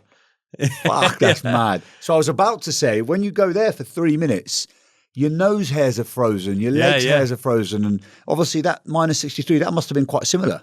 Yeah, it's quite a challenge. It's a different sort of coldness, isn't it? But anything to about minus 20 it's just cold, but it's not extreme cold. It's like you can manage it. But when you get sort of past minus 20, minus 30, 40, you really start to feel it at different levels then. But the challenge when you're running in those environments, and what I love about those challenges, you're trying to regulate your body temperature because you don't want to run too fast because then you start to sweat, and obviously the moment you stop, that's dangerous. You get hypothermia, you start to freeze, and frostbite and things. But then you don't want to run too slow because you need to stay warm. So it's trying to find the balance and understand your own body when you're in those races. It's all about regulating, and we have we would call it like the polar striptease, where the layering system, in the cold environment, and it's all about knowing your own body, really. How do you train for these extreme challenges? How do you train for them? Because you go into a chamber. Do you the altitude? There's the altitude, then there's the coldness, then there's just general marathon training. Yeah, for me, I'm just training like I'm running a normal race. I might go down the beach if I'm running on snow just to get a different feel on the foot. But I've done in the past things like the cryo, in the cryo chamber. I've done altitude centers, but I don't know. I sort of think that's part of the adventure as well, isn't it? Working it out as you're going along. I always say I'm an adventurer. I'm not an athlete. I love a beer and a pizza at the end of the race like anyone else. I'm not here to break any times or anything. It feels a bit more fun the way you do it, I think. Yeah. Rather than, because it can become quite competitive and serious, can't it, when you're definitely just an athlete and not an adventurer? I turn up to some of those races and everyone's got their Ironman triathlon T-shirts and tattoos on, and that's not me. I'm never going to be one of those guys because I'm not good enough to be one of those guys. I'm someone who's going to enjoy an adventure, meet some interesting people, experience the natural world and have fun. And then the last one I've got on my list is January 2023, which is not long ago. Wylie, that's you, became an official member of the 7 Continents Marathon Club, reserved for athletes, you are an athlete, who have run a marathon within the Antarctic Circle on the Antarctica continent, as well as the other 6 continents. So you've done some good research, So you've run a marathon in every continent? Yeah. So to be a member of that club, you have to have run a verified marathon on every continent. Yeah, and obviously the one that's the most difficult one to get to in terms of logistics and expense is the Antarctica one. So normally that's the last one for people. What does that cost? The Antarctica Marathon, I think the entry fee off the top of my head is around 25 grand. Wow. Yeah, it's not cheap. So $2,000 for London is all right. $2,000 for London's all right. Yeah. 25. What does that get you? Flights, hotel? No. Flights. It gets you a tent. Okay. Gets you a tent for a couple of nights in Antarctica. It's a charter plane. So obviously that's private jet. Private plane. But it's food. No, any of that. You get your meals and that at the base camp in Antarctica, but it's very lucrative for the organisers, but it relies on quite a strong network of people to make it happen, I guess. And how many people are doing that event? How big is that event? Probably, I don't know. 100? No, not that many a year. Probably one. There's one marathon a year, and there's probably, I don't know, 30, 40. Okay. Yeah. I was going to say, surely they're not running a fucking London Marathon style event. No. A lot of them are Americans. A lot of them you'll get a lot of people. It's quite funny actually, because when I was as a Brit, we're trying to raise money for charity and we're trying to raise money for sponsorship. And I got down there and there's just loads of like American Wall Street bankers, who were coming for a holiday. Yeah. Well, there's a lot of them that do all the fucking Everest as well. Yeah. They're literally they've got so much money and they're fucking bored. They don't know what to do, so they start doing some mad shit. Mad stuff. Yeah. I was quite surprised. What out of all those challenges you've done, what do you think was the hardest and why? I think to try and paddleboard around the UK was the toughest. I think because I'd started it having never paddleboarded on the ocean. I'd been on the local canals and rivers, and it's just a whole different ball game. And I think the first 2 weeks I couldn't even stand up properly on the ocean, and then to have paddled for that long, I learned so much on that journey. And also, we were trying to raise enough money to build a school in Africa, which we did. And we opened that school, which was much bigger than me, much bigger than any adventure. To be able to gift that to children in a village was amazing. But again, it wasn't a physical challenge. It was a psychological battle of just getting up every day, especially when you're off the west coast of Scotland in December and it's sub-zero temperatures and your only paddle window is in the darkness of the night because the tide's going the wrong way in the day or the wind's going the wrong way. It just relied on pure discipline, to get up and do what you had to do. And I think that's something people often lack when it comes to getting their goals or dreams, or sort of achieving things, it's the discipline to do the hard yards when you really don't want to, when you really can't be bothered. I think that's one of the great values that the military teaches you, because you won't be motivated every day. You can't be motivated every day as humans. There'll be days when you don't want to get out of bed, when you don't want to go to work, but what you can be is disciplined every day, and that's getting up and doing it on the hard days too. I've noticed this message at the moment is very prominent on social media, this kind of discipline eats motivation thing. Yeah. There's a lot of TikTok reels on it at the moment. Yeah, I think it's true. And it's very true. It's completely very true. And the military build themselves on that. When you're in places like Iraq or wherever, Afghanistan, you don't want to be, when you've got to go on a patrol for 15, 16 hours in 50 degrees with all your kit on, you cannot really be bothered doing that every day. But you have to do that. Yeah. And it's about doing what you need to do. And it's turning up and showing up, isn't it? Yeah, wherever you want to. Are you planning on reattempting that UK, Great Britain paddle? I couldn't think of anything worse. No, but actually, Brendan Prince, who now holds the world record, incredible guy, a gentleman of the highest caliber, who's doing some amazing work around water safety. He smashed my record. He's a proper paddler, and he blew my record out of the water. And I've met Brendan, real nice guy. Yeah, he's done the full thing, right? He did the full thing. Yeah, I tried my best to help him. He very kindly wrote the foreword to the book, actually. Amazing. Lovely guy, top man. Yeah. Last I spoke to him, he was going to do something else crazy. Yeah, he's doing some other islands or something. He's really forged a career, a second career now as a sort of paddling adventurer, doing it for charity. So I'll always support him. He's not driven by ego or anything. He's driven by values and purpose, and I love what he does. The best kind. Yeah. Any challenge that you haven't yet attempted that you're planning on doing? Yeah, so my next challenge is in about 6 weeks' time. It's called Tower Power. Okay. I'm gonna go from the Leaning Tower of Pisa to the Eiffel Tower to Blackpool Tower. It's a triathlon. Yeah. It's called the Ultimate Eco Triathlon, Tower Power. And I'm just in the process of making my bike from coppiced wood from the South Downs Forest.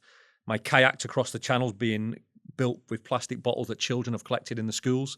And I'm going to cycle the first leg. I'm going to cross the channel in my plastic kayak, and I'm going to run to Blackpool in aid of the Army Cadet Charity. So that'll start in about 6 weeks. Talk to me about the distances. So that first cycle, is it the cycle first? Yeah, cycle from the Leaning Tower of Pisa to the Eiffel Tower. What's the distance? Off the roughly top. Well, the whole journey is about 3,000 kilometers. Okay. So I've never done a triathlon, so And then how long do you think it's going to take you? Well, I thought I could paddle around Britain in 2 months, and I was still paddling after 5 months. I reckon it's got to take me 4 to 6 weeks, I think. And I'm going to camp. We've got to carry all my kit on the bike, so I've got to camp and be sustainable along the way. So you're going to cycle from that tower to that tower, and then run from. I mean, that run's going to be. It is, but I'm giving because it's my triathlon. It's not an official triathlon, so. If I get any niggles or injuries, I'm giving myself the option to mix in and out of the bike and the run when I want. Mm-hmm. So when I get a sore bum, I'll go on the legs for a few days. And for me, it's my adventure. It's about doing what I want to do. I live it on my terms. Yeah, no, I rate that. Mate, everything you seem to do, you were talking about kind of like building schools for kids, helping kids. It always comes back to the kids element. Where does that come from? I think definitely a big part of it. Probably twofold, actually. One is from the military experience and seeing lots of kids with nothing in the world. Traveling around some of the world's most hostile environments, I've seen kids with nothing in it. I really have a sense of responsibility to give back. I've been very lucky in my life, especially in the last 10 years. Some amazing people, including yourself, have given me opportunities to come and tell stories and things. And people don't need my help, those people. They don't need my help or support. But the way I can pay them back is to help someone else and pay it forward to the next generation.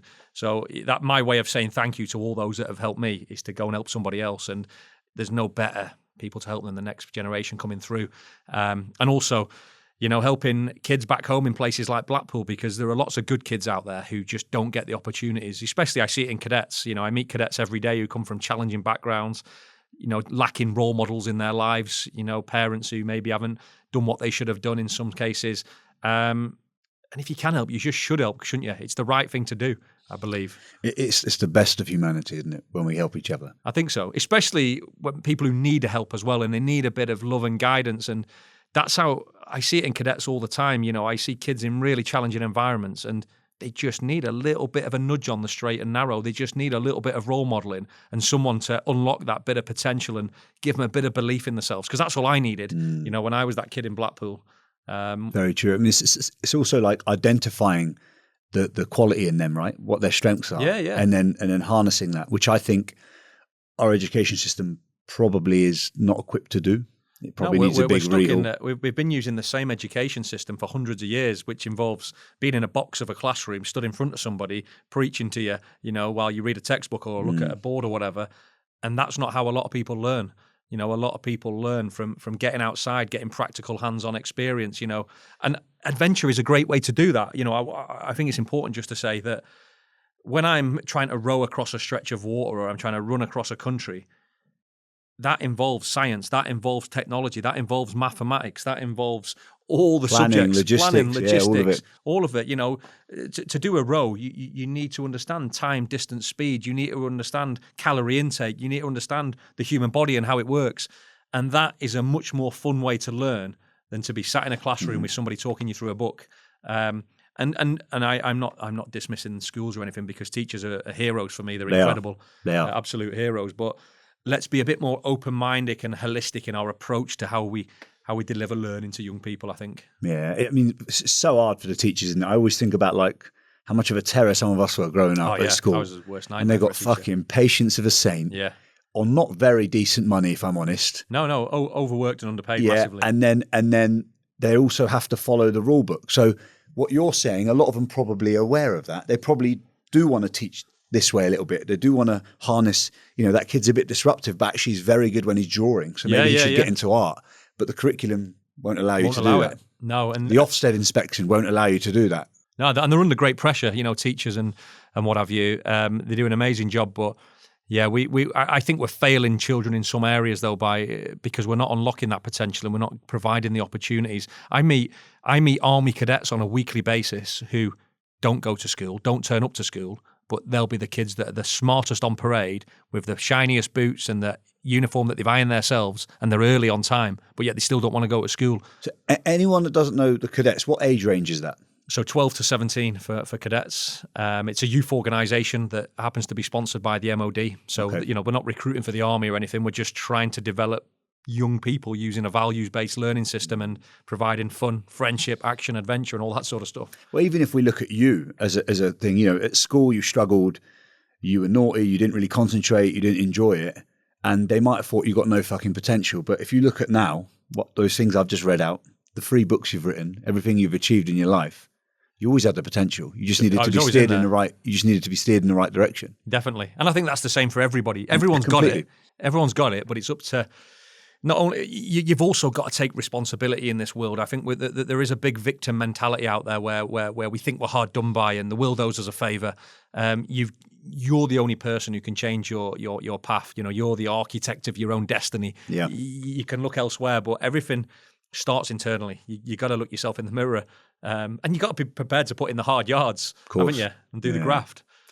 Mate, let's touch on television. Yeah, a little bit on here. So yeah, you're the main on-screen cast member for Channel 4's Hunted and Celebrity Hunted since 2017. Yeah, no. How does that come about?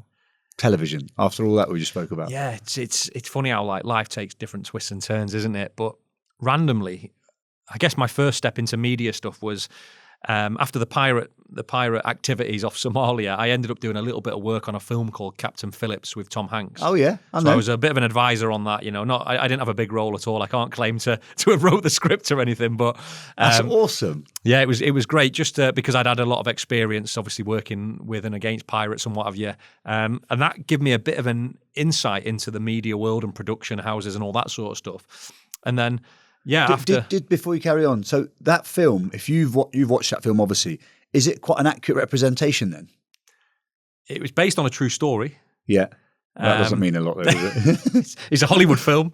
So there's obviously a bit of creative, artistic license in there. And depending on who you speak to, depends on what version of events you will get. And I've been very fortunate to meet some crew members who were on the real vessel. They tell the story slightly differently, but... In what sense? Not as dramatised? It's definitely dramatised, yeah. Of course, it has to be. It's a Hollywood film. It's a blockbuster film. Definitely dramatised at 100%. But it was, the Maersk Alabama did get hijacked. It was a vessel that, was attacked by pirates and that sort of stuff. So it's true in many respects, but it's like any war film or anything, isn't it? The only reason I ask that is because, like that Zero Dark 30 film, yeah, whoever you speak to will tell you it's probably the most accurate representation that they've had of the military and how they work and how they operate, even little things of touching each other on the shoulder and the signs and codes they were doing to go into the house, I've been told, that were quite accurate, and they gave away quite a lot of information in that film. Yeah. Oh, well, I would say in terms of like the film and how it's shot and delivered, it's very accurate in terms of attention to detail. Got you. But whether it's the reality of how the story unfolded is another discussion, perhaps. Yeah. Anyway, sorry, back to the thing. So then you did that to get on this TV show. Yeah, and I got a phone call from a friend of a friend sort of thing, 2016, 17. We're filming this show called Hunted, where we're going to send 10 fugitives on the run around the UK, and we need ex-military, ex-police, ex-intelligence services to come and help us track them and chase them. I'd done a little bit of work in military intelligence in Iraq and on operations, and I got invited to cast for the show, sat there in front of an interview panel, had to interrogate someone and question them in front of it and what have you. Did you waterboard them? No. No waterboarding, no. No, other methods were used. No, all fully legal and above board, I should say.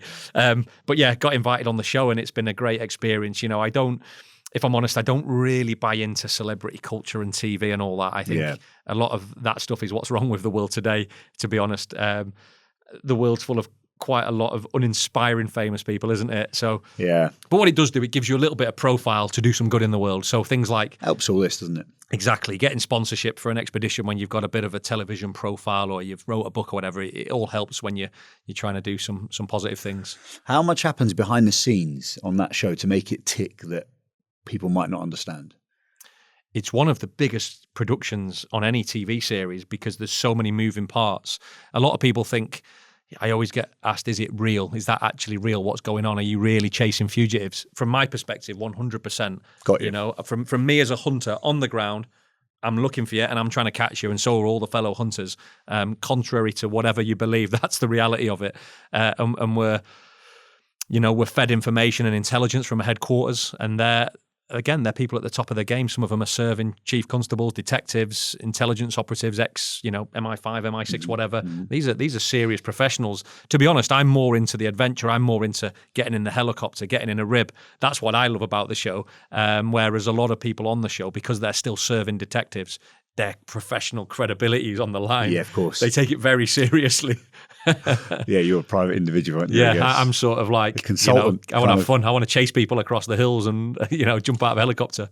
Does being a recognised TV celebrity change your relationship with social media? Yeah, I don't consider myself a celebrity at all, to be honest. I have a little bit of profile, but I think it does in terms of, but not for me. It's about responsibility. I think if you're an influencer or you are, a celebrity or someone who has a profile of any sort, I believe that has to come with responsibility and accountability. I think, you will never see me pushing out, I don't know, the latest tanning product or sunbed vouchers or whatever it is these days.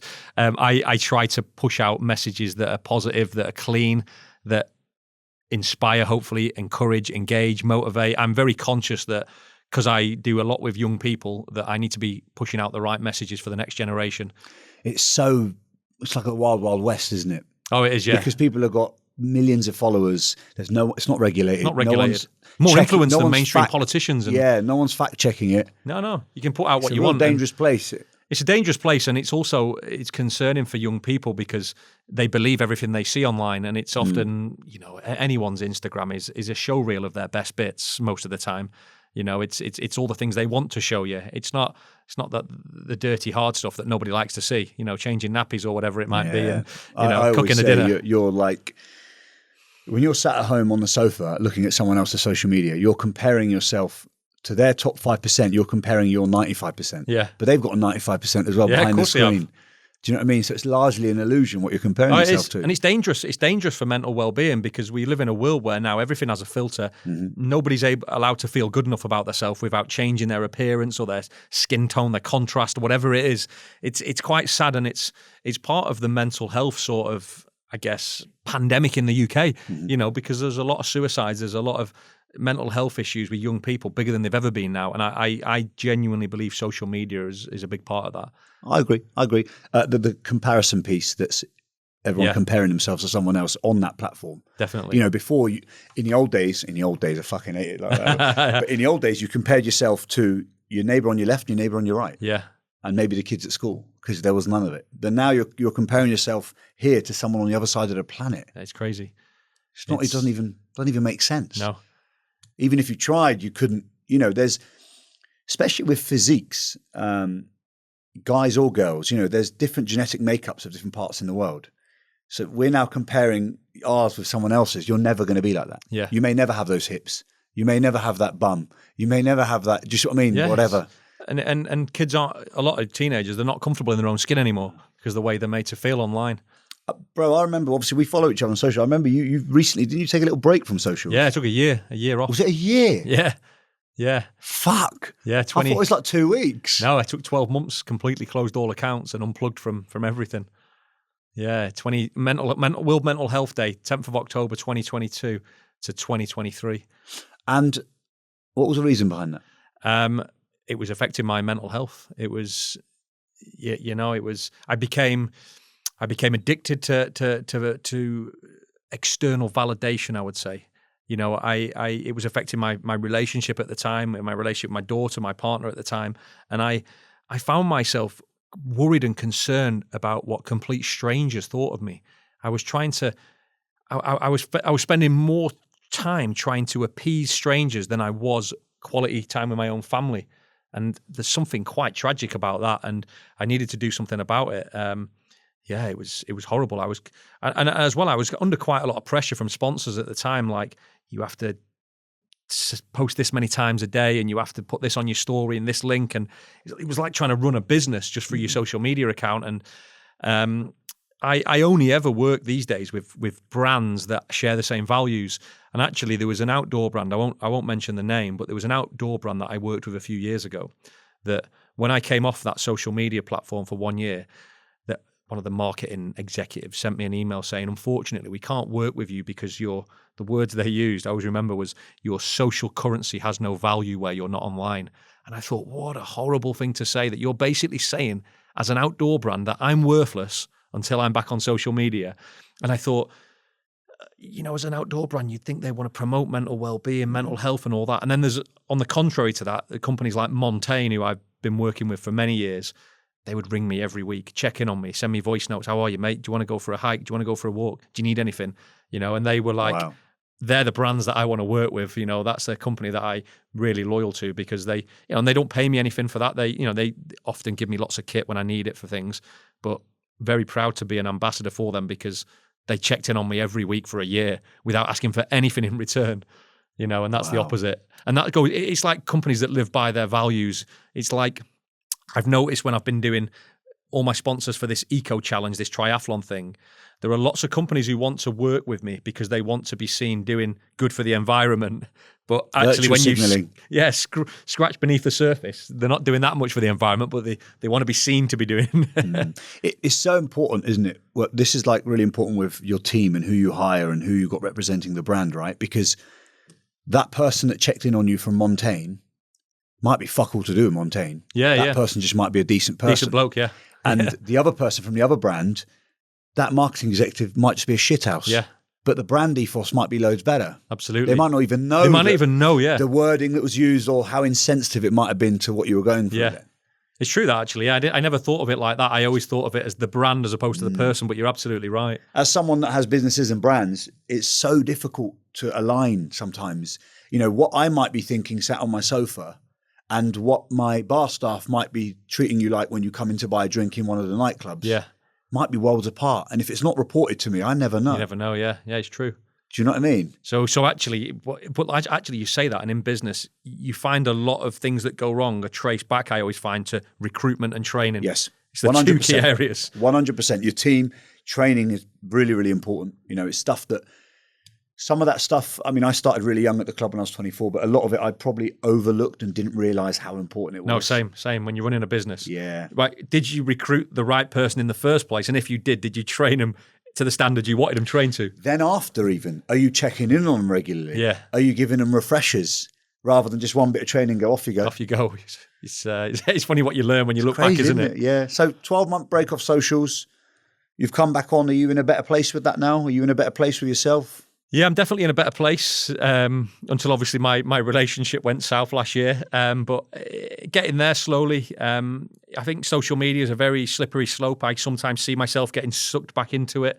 And I have to be consciously aware of that. It's easily done, especially when like the TV show comes back on and all that, you know, or you're doing an expedition. Get a spike of... Yeah. But you've got to remember it's not real. You know, it's all ego metrics, isn't it, really?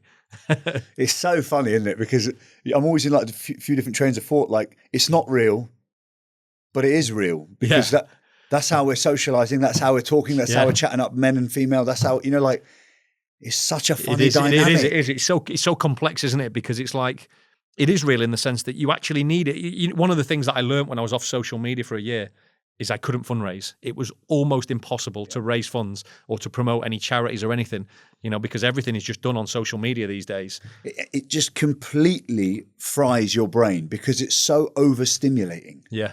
It's just, you're constantly stimulated. You're constantly in like a fight or flight mode. You can't relax. No, it is. It's and you get into these sort of scroll holes where you never end. You just never. TikTok's really bad for that. Yeah, you go on for hours. You can go on for hours, and you lose days by. So I read something the other day, and it was like, it was if you spend 3 hours on a phone every day, you lose 3 months a year. Is it 6 hours? 6 hours it might be. If your screen time is 6 hours a day, that's frightening. You lose that's 3 months a year. That's 6, 12. Yeah, it would be. It would be 6 hours a day, which is a quarter of a day, isn't it? Yeah. So that is a quarter of the year. And I look at mine, and sometimes it's 10, 12 hours. And I'm thinking, that's like now you've been on your phone for 6 over hours. 50, 60 years of life. You've lost half your life just looking at a screen. It's crazy, isn't it? Yeah, it's frightening when you think of it like that. You need some of these things spoken to you in a certain way that connects and resonates. Yeah, yeah. Do you know what I mean? For it to help make change. No, you do. But it comes back to it. What do you want? Accountability, isn't it? It's about being disciplined. You know, take the apps off your phone. Check. You know, you got to put in measures, haven't you, to control it. This goes back to when I was saying that, are we really 100% honest with each other, with ourselves when we talk to ourselves? Because, you know, if my missus is like, you're on your phone loads, my easiest cop out is like, it's work. That's what I used to do. It's work. It's work. You know what you said earlier. I'm kind of going through that a little bit at the moment. The last 6 months I probably have of, I guess, recognizing that I'm caught up a little bit in that external validation. Recognizing that I'm trying to be someone, but what is that someone? And what is it? What are you actually searching for? Yeah. What am I searching for? All this kind of stuff, and social media. I dip in and out. Yeah. You know, I dip in and out. Sometimes I'm really hooked on it. But it's a great question, what are you actually searching for? Because my ex-partner would say that to me, and I would go, I'm working, you know, I've got this meeting today, I'm doing an email, whatever. And I look, and I'm very lucky in my life now, you know, I don't have any overheads or things like. So it's like, what are you actually looking for? What is it? Is it money? Is it an award? Is it prestige? What do you want from life? And that's what you've got to ask yourself, isn't it? But how the fuck do you answer that? You know, like being 16 on your GCSEs and them going, these are really important. If you don't do this, you know, you won't know what you're going to do for the rest of your life. What you're going to do for the rest of your life. Yeah, You used to put all that pressure on you. None of it really fucking mattered. No. Has anyone asked you for your GCSEs? No, never. Never. Or a degree. That was a waste of money. And it's kind of like when you ask, you know, a real tough question to answer is, who are you? Yeah. Yeah, I've been asked it on a podcast when I was a guest, and I've asked it a few times. Like when someone goes, who are you? Like, and then you're like, who am I? Am I identifying myself with my achievements, with my job title, with my, who am I? Yeah, it's so tough. But it's a question worth for people to think about and reflect. Especially when you're looking for direction in your life of where do you go from here. It's like something I've looked at a lot in the last year is what is happiness, and what I've sort of semi-concluded is happiness for me is about moments. I don't think you can be happy all the time. I think it's about little moments. And then moments might be tiny little moments like having a bit of fun now, or they might be stood on top of a mountain somewhere. And it's about when they're happening is recognizing and being present in them. That's what I've learned for me, what happiness is, because you can have happiness every day, but it's not going to be all day. And it's just trying to identify and be more present in those little moments, whether with your family, with your friends, or whatever you're doing at work. But the moments are there, but you've got to recognize them. You've got to stop for a moment and pause. It's like when something good happens as well in your life, you've got to stop and acknowledge it, because we're so tunnel vision, right? What's next? We've done that. Great. Stop with your team. Enjoy the moment, even if it's have a pint or go out for a walk together. Do something, but acknowledge that you've done something good and achieved something. I mean, the happiness thing is like, it's an emotion, isn't it? Yeah. So it's not always there. It's not always there, no. You're not always sad either, right? No. You can't have it all the time. The being presence piece is a tough one as well. You're right. Like sometimes when we do these large events, say like Sandfest. Yeah. We spend 9 months organising this thing, and it's 12 hours. Yeah. And in 12 hours it's done. It's done. But you're running around like a headless chicken for them 12 hours. Then you've got 3 days of packing the beach down to hand it back to the council. And then you're out the other end, and then you're a bit down because you've not been present. You've not been able to be present. It's only 3 weeks later when the videographer sends you the show reel that you rewatch the event and go, fuck, it was amazing. It's amazing. I don't remember seeing that. No, it's true. And it's weirdly sad. Because you've lived it through a lens or whatever, or you've been too busy. You provide this platform for people to have fun, joy, moments, laughter, dancing, but you don't get to experience it yourself. Well, that's why you've got to go and have a holiday or something, isn't it? Yeah, you're providing fun for everybody else. So what's your fun? What do you get? You got to... You get a bag of money at the end, but it doesn't really cut it. No. No, it doesn't either. And you can chase money all your life. And, it's often debated, isn't it, if money makes you happy, and it certainly doesn't. But what it does do is it gives you the freedom of choice. Mm-hmm. You gives you the freedom of choice to spend time on your terms. Mm-hmm. And I think that's really important. Money's not evil. Money's money. It's just how you use it and what you do with it, isn't it? Yeah. I always think like we all work our whole lives basically, and we want to get to a position that we can do what we want, when we want, with who we want. Yeah.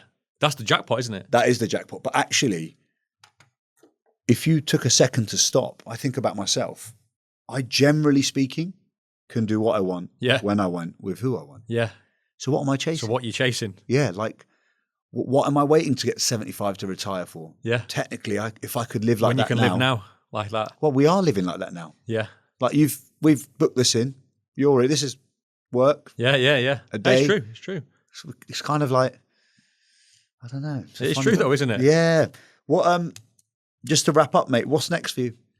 What can we expect? New series of Hunted coming out in probably March, April. Okay. I'll start the expedition in mid-April as well. So start cycling across from the towers to tower. We'll be following that. At the moment I'm doing the horse racing business, racing club we set up, which is to try and make, I guess, racing more accessible regardless of people's background, social status, budgets. We're trying to put on some good events. We've got hospitality boxes at Wembley, O2, Southampton Football Club, Newbury Races, and we're trying to build a community. I'm like you. I'm trying to do things that I enjoy now, and if we can make some money, great. What's the horse racing thing called? So people Racing Club, Racing Club, okay. Yeah, racingclub.com, and if anyone wants to go and have a look, get involved, come and talk to us. We do great days out. We look after everybody from the postman to Premier League footballers and everything in between. And then your expedition. Are you fundraising? Yeah, fundraising for the Army Cadet charity. Where can people find that link? Is it in your bio? Yeah, the website is towerpower2024.com, or you'll find it on my website, jordanwiley.org. Perfect. I just think you're doing some amazing stuff. So if we can channel some people towards there that they can kind of support, help in any way possible. Mate, legend, thank you so much. No, it's been a privilege. It's been a pleasure. You're doing some awesome work, and I'm a big fan from afar, so thank you. No, I appreciate you, mate. Cheers, mate. Thank you.